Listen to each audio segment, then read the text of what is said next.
friends मोर चैनेलर आन एटा नतुन video লৈ আপোনালোক সকলোকে স্বাগতম জনাইছো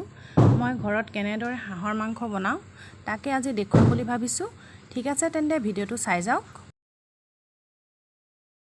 এইয়া হাঁহৰ মাংস নি গৰম কৰি লৈছো গৰম হৈছে আৰু মছলা লৈ লৈছো এতিয়া মই পিয়াজখিনি দি কিনে লৰাইছো ৰঙা হোৱা লৈকে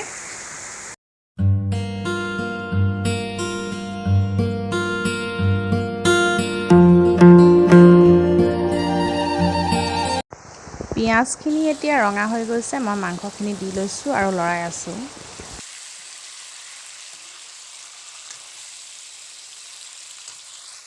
মছলা হালধি সকলোবোৰ দি মিলাই লৈছো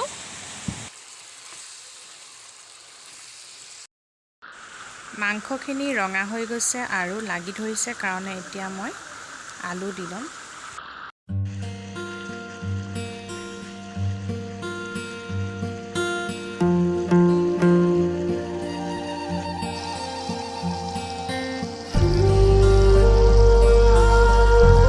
আৰু আলু যেহেতু ৰঙচুৱা হৈছে আৰু লাগিও ধৰিছে সেই কাৰণে মই অলপ পানী দি লম পানী দি উতলিবলৈ দিম আসলে হাঁহৰ মাংস অলপ পানী দিবই লাগিব নহলে নিহিজে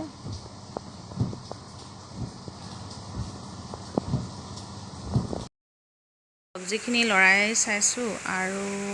উতলিছেও হিজিছে চাগে আলু এডোখৰ ভাঙি চাইছো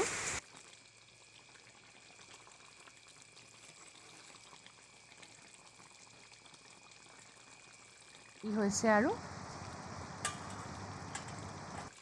আপোনালোকেও এনেদৰে অতি সহজে হাঁহৰ মাংস বনাব পাৰিব